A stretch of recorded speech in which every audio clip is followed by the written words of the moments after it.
बिस्मिल्लाहिर्रहमानिर्रहीम।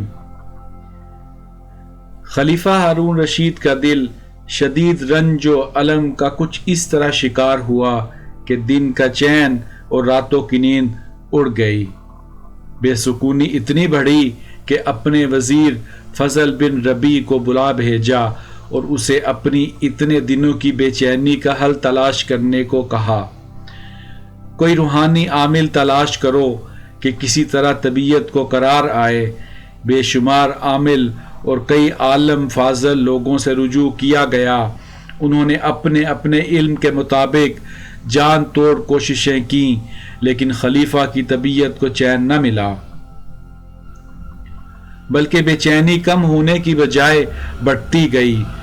आखिर वजीर बातदबीर ने गुजारिश की कि ज़िल्ले इलाही अब एक ही बुजुर्ग हस्ती रह गई है। मेरा यकीन है कि वही हस्ती आपके गम का मदावा होगा। हारून रशीद ने बेताबी से पूछा, वो कौन सी हस्ती है जो मेरे लिए बाइस रहमत हो सकती है? वजीर ने आजिज़ी से अर्ज किया, वो सूफी बुजुर्ग हैं जिन्होंने दुनिया की तमाम नेमतों से किनारा कशी इख्तियार कर ली है और किसी की जाहो हशमत को खातिर में नहीं लाते। हारून रशीद ने बेताबी से पूछा, ऐसा है तो अभी चलते हैं। बादशाह सलामत वजीर के हमरा रात के अंधेरे में अपने महल से निकलकर हजरत फजील बिन अयास के सादा से हुजरे में पहुंच गए। वजीर ने दरवाज़ा खटखटाया। अंदर से एक कमज़ोर सी आवाज़ आई, कौन? मैं हूँ वजीर और मेरे साथ बादशाह सलामत हारून रशीद हैं। हजरत फजील बिन अयास को बादशाह की आमद का सुनकर अफसोस हुआ। बादशाह की अताअत करने पर मजबूर थे। हजरत फजील ने सोचा, बादशाह वक्त खुद चल कर मेरे गरीब खाने पर तशरीफ़ लाए हैं, उनकी फरमाइश सुने बगैर दरवाजे पर खड़ा रखना मुनासिब नहीं। उन्होंने चिराग बुझा दिया और दरवाज़ा खोल दिया और खुद हुजरे के एक कोने में जाकर बैठ गए। उनका तरीका दुनिया के तरीकों से यकीनन मुख्तलिफ था। लोग तो आरज़ू करते हैं कि कोई बड़ा आदमी साहिब इक़्तिदार मिले ताकि उनके अस्र व रसूख में इजाफा हो, लेकिन फजील बिन अयाज बादशाह वक्त का यूं इस्तकबाल कर रहे थे जैसे उनके आने से उन्हें शर्मिंदगी हो रही हो। उन्हें बादशाह के माल और ज़र और हैसियत से क्या गर्ज थी जो उससे मुतासिर होते। हारून रशीद गुप अंधेरे में अंदर दाखिल हुआ और हजरत फजील बिन अयास का नाम लेकर पुकारा। जवाब खामोशी। अंधेरे में खलीफा और वजीर दीवारों को टटोलते इधर उधर हुए। अचानक हारून रशीद का हाथ हजरत फजील बिन अयास के सर पर जा लगा। उसने कहा, या हजरत। फिर सरकार खामोश रहे।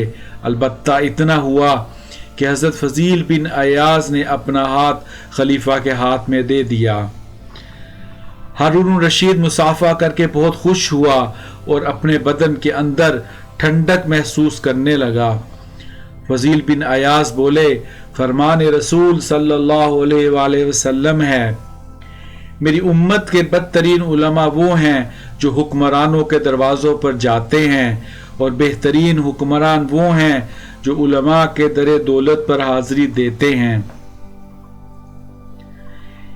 इन कलमात ने हारून रशीद का दिल अपनी मुट्ठी में जकड़ लिया और उसे जाहो हशमत के जहान से रूहानी दुनिया में महवे परवाज कर दिया।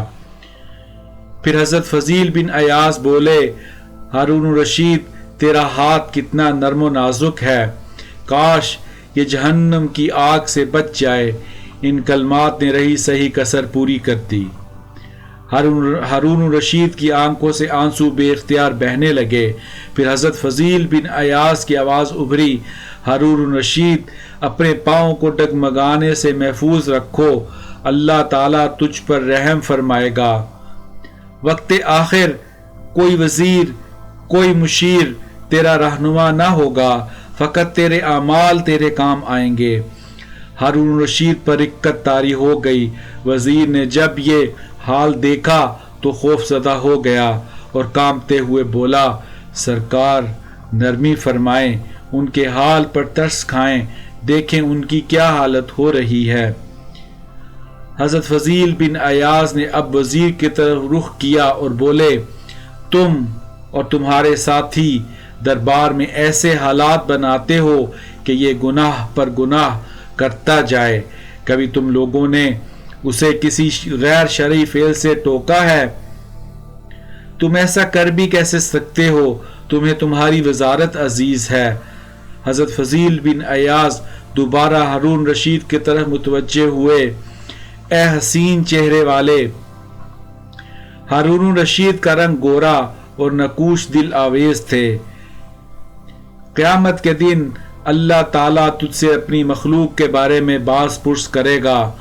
اگر تو اپنے چہرے کو آگ سے بچانا چاہتا ہے تو بچا لے، تو ہرگز دیر نہ کر، کل کس نے دیکھا ہے تیرے دل میں رعایا کے کسی فرد کے لیے بھی بے انصافی، کدورت یا بغض ہے تو فوراً اپنی اصلاح کر لے۔ ہارون رشید نے وقت رخصت ہزاروں دینار ہدیہ دینے کی کوشش کی۔ حضرت فضیل بن عیاض نے یہ ہدیہ قبول کرنے کو قطعی تیار نہ ہوئے اور فرمانے لگے، حکمرانوں کے تحائف رشوت ہوتے ہیں، ان کو قبول کرنا کسی طرح جائز نہیں۔ ہارون رشید، میں تمہیں نجات کا راستہ بتاتا ہوں اور تم اس کے بدلے مجھے معاوضہ دینے کی کوشش کرتے ہو۔ خدا تمہیں عقل سلیم دے۔ اس کے بعد حضرت فضیل بن عیاض نے چپ سادھ لی اور اپنے منہ سے ایک لفظ نہ نکالا۔ اب بادشاہ اور وزیر نے سمجھ لیا کہ اس رخصت پر ہمیں چلنا چاہیے۔ وہ چلے تو آئے، مگر بادشاہ اور وزیر حضرت فضیل بن عیاض کی باتوں کو اپنے ارد گرد محسوس کرتے رہے۔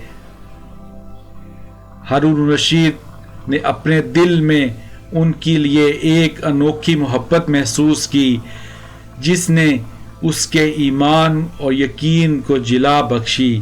آج کی نشست سے اس کی زندگی کا دھارا بدل دیا تھا۔ واقعی روحانی بیماری کا علاج اللہ والوں کے پاس ہی ہوتا ہے۔